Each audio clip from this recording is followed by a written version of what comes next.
Welcome back to CMS Creations. നമ്മൾ നോക്കാൻ പോകുന്നത് exercise 5.2 question number 16. Determine the AP whose third term is 16 and the seventh term exceed the fifth term by 12. So third term നമുക്ക് തന്നിട്ടുണ്ട് A3. A3നെ നമുക്ക് A plus 2D എന്ന് എഴുതാം. അത് 16 ആണ്.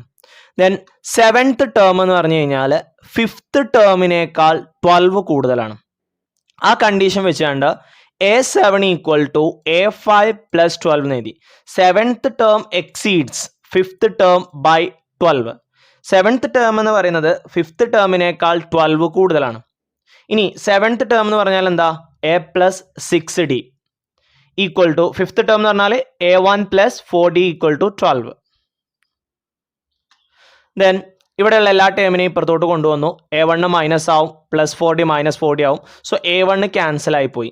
6D minus 4D 2D equal to 12 എന്ന് കിട്ടും. അതിൽ നിന്ന് D ഈക്വൽ ടു 12/2 6 എന്ന് കിട്ടും. ഇനി ഈ ഡിയുടെ വാല്യൂ നമുക്ക് എവിടെ കൊടുക്കാം?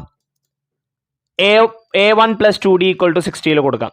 D 6 ആണ്. So A1 plus 2 into 6 equal to 16. 2 into 6 12 എന്ന് കിട്ടും. ഈ പ്ലസ് 12 ഇപ്പുറം വരുമ്പോൾ മൈനസ് 12 ആവും. ദെൻ 16 മൈനസ് 12 4 കിട്ടും. So first term 4, then common difference 6. ഇനി ശ്രേണി ചെയ്താലോ? 4 plus 6 10, 10 plus 6 16 and 16 plus 6 22 and this is the AP.